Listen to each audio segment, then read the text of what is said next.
Hey guys, this is Test 40 Game 3. This is the famous Zephyr Airlines game. It's an extremely difficult and unusual game.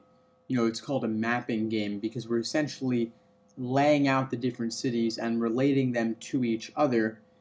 I think you could conceive of it as a grouping game, and a lot of the general principles that apply to logic games in general still do apply here. It's simply that the diagram looks a little bit different. Now, I've laid out all the rules, a bunch of a little diagram here, but I'll explain all of that.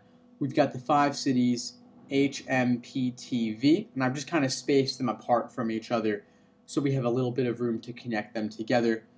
We have that M is with only one other city, so I put 1M, simply meaning that M connects to only one other city.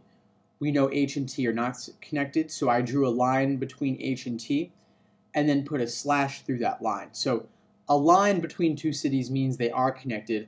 A line with a slash between them, like this, means they are not connected. Anything that connects to H also connects to T, so if something is with H, then that same thing is with T. And finally, if P and T are connected, then P and V are not. So I put PT is not equal to PV, simply meaning that you never have both PT and PV occurring in the same diagram. Now, there's one little simple inference we can make here at the start, which results from the combination of these two rules right here. 1M and then anything with H is then not with T, is then also with T. So if there's only 1M in the game, and we know that anything connecting to H also has to connect to T, we can then infer that HM is impossible for them to be connected, because if M was connected to H, then M would also have to connect to T, but there's only one M connection in the game. So allowing an MH connection to occur would force an MT connection to occur, and we cannot have both an MH connection and an MT connection in the same diagram. So this is a bare bones initial setup for the game. However, we can actually do a lot more here. I actually make 3 different main diagrams representing the overall possibilities for the game. So how do I do this? I look at this diagram right now, and I see that H is more restricted than the other variables. I mean, H cannot be with either T or with M. So we know from the initial paragraph that each city has to connect to at least one other city. So for that reason, we can infer that H has to go with either P or V or both of them. So I make a diagram where H connects to P but not to V. A separate diagram where H connects to V but then not to P. And then a third diagram where H connects with both P and V. So I'll lay that out now. So here are these 3 different diagrams. In the top diagram, P is with H, so H and P are together, but H is not with V. In the second diagram, H is with V, but not with P. And in the bottom diagram, H is with both P and V. Now there are a few additional inferences we can make here due to these last 2 rules. If something is with H, then that same thing is with T. So because P is with H, we can infer that P must be with T as well. In the second diagram, since V is with H, we know that V must also be with T. And in the bottom diagram, since P is with H, we know that P is with T. And also, since V is with H, we know that V is with T. So we've been able to put that rule right here into practice a great deal on these 3 different diagrams. Now we can actually even go a little bit further than this because we know that PT cannot be with PV. Those 2 things are mutually exclusive. They cannot occur together. So in the top diagram, because P is with T, we know that P cannot be with V. In the second diagram, this does not really come into play because we do not know where P is actually going to connect with somebody. But in the bottom diagram, we have P with T, so therefore we can infer that P will not be with V. And this is our true initial setup for the game using these three main diagrams, which represent all three possibilities for the game, even though they are not fully fleshed out. Now, question number 11 is a typical orientation question. We just want to take one rule at a time and apply it to all 5 choices, looking for violations. So we know, for example, it's very simple. There's only one M connection in the game. M can only be connected to one other city. So for that reason, we can automatically eliminate B, which has M listed twice. No other choices violate that, so we move on to the next rule we can use. We know that H and T are cities that are never connected. Scanning through the choices, we see choice E is trying to connect H and T together, which is unacceptable, so for that reason, choice E is eliminated. Next, we can take the rule that PT and PV are mutually exclusive. Scanning through the choices, we find that choice D has PT and PV listed, unacceptable. For that reason, choice D is eliminated, and now we are down to A and C. I now actually use the inference that H and M can never be together. They can never be connected because of the combination of this rule and that rule. There's only one M in the game, remember, and something connecting with H also will have to connect with T, so M cannot connect with H, or else it would also have to connect with T, having at least 2 connections, not only one. So for that reason, choice C is eliminated, and A is our answer for number 11. Next, number 12, if 3 cities connected with P. So I want to think about what might those 3 cities be. There are only 5 cities total, so P has in general, maximum 4 other cities to connect with, H, M, T, and V. Only we know that it cannot connect with both PT and PV, so then we can infer that P will definitely be with H, P will definitely be with M, and then P will be with either T or it will be with V.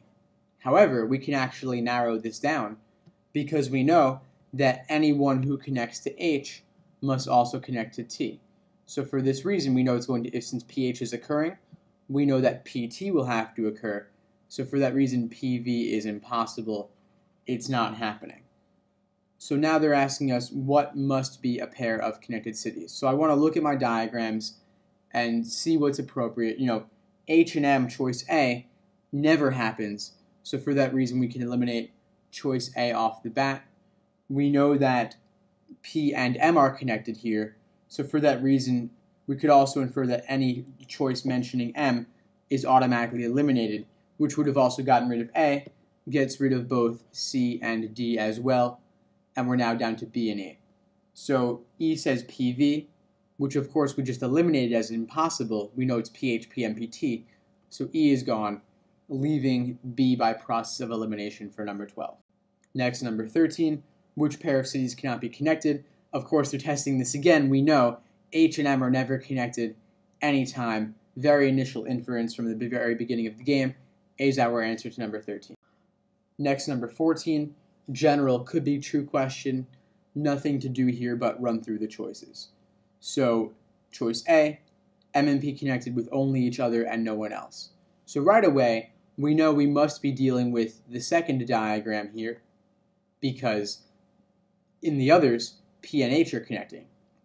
So we're only going to look at this second one right here. Now, if P and M were connected to each other and no one else, I'm going to draw a line between them, connecting them, and then we know that P and T would not be connected in that instance. P and V would not be connected in that instance, and of course, M would not be connected with anybody else at all because it only connects with one other thing. So, could this work? Yeah, it's fine, not violating anything at all. So A is actually our answer to number 14. I will take a look at the other diagrams though. So looking at, for example, B, M and T with each other and nobody else. So we already know that in the top diagram T is with P, in the second T is always with V, in the third T is with both P and V. So for that reason, T cannot be with only M and nobody else. B's gone. C, P and T with each other and nobody else. So we know that when P is with T, we have either PH occurring or like on the top, or TV occurring like in the bottom. So for that reason, this is impossible as well and is eliminated. D, P and V with each other and neither with anyone else. But we know that when P and V are connected, as they are in the second diagram, generally speaking, we know that V has to be with H and with T. So for that reason, D is gone.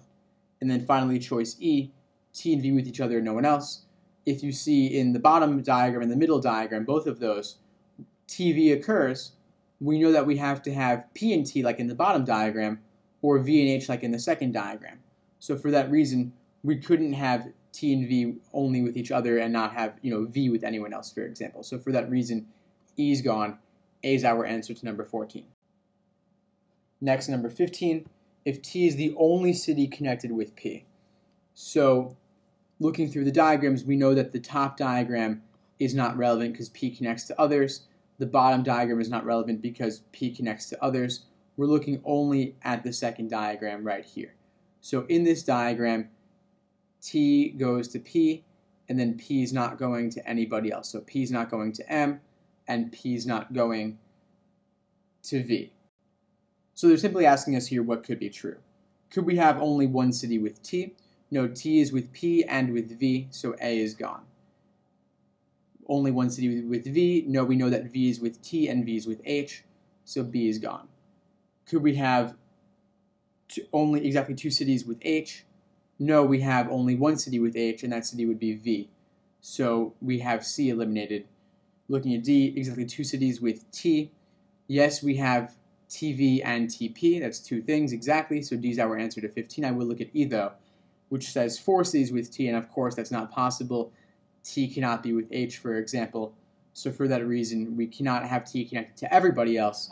E is gone, leaving D as our answer to number 15. Next, number 16, what's the maximum number of cities that could be connected, pairs of cities that could be connected? Well, we want to make use of the third diagram here because it is the one in which we have H connected to the maximum number of others, and we know that whoever connects to H will have to connect to T due to this rule right here. So for that reason, the bottom diagram is our best opportunity to connect to a large number, to the maximum number of cities. So right away, we've got HP and HV.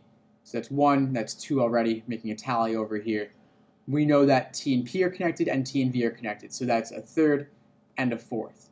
We also know that M has to go to somebody else, has to connect to some other city, so, and that's exactly one other city, so that creates 5. So there's our 5. We can't get any higher than that because we've already maximized our number of connections. So let's suppose that we were to put, for example, M to go with P. If we do that, we have 1, 2, 3, 4, 5 lines that do not have slashes through them, negating them, in other words. And, who else are we going to do? I mean, P can't go to anybody else. P's already with H, M, and T, and we have the PTPV rule. T can't go to anyone else. The only open connection would be with M, but M's already got its single connection. Who would V connect with? V is with H, V is with T. It cannot be with M because M's already with somebody else, and it cannot go to P because of the PTPV rule. So 5 is our maximum. It's our answer to number 16. Next, number 17, if the 4 cities are connected with the remaining city. So in other words, they're saying to us, if there was one city that connected to every other city, like a major hub that connects to every single other city. So first of all, let's think about what that city might be. It can't be H because H has conflicts. So I'm going to cross off from the top list here. H has conflicts. It cannot be that city. M only connects to one other thing, so it certainly isn't going to be that. It's not going to be P because P is involved in this PTPV thing, so it can't be connected to both of those guys, so P is gone. So we're now down to T and V. And so you want to think about which of those two is more flexible. And now we know, of course, that H and T cannot be connected due to one of the initial rules you see in all 3 diagrams. So T is not as flexible as is V. So V is the guy who connects to all the other ones. If the city connects to all of the cities, so scanning through the choices, we just have to look for a mention of V. If we see V mentioned, we know that we're good because V has to connect to H, to M, to P, and to T. So choice C mentions V connected to somebody else, to H, and we know that must occur because V is connected to everybody else, including H, so C is our answer to number 17.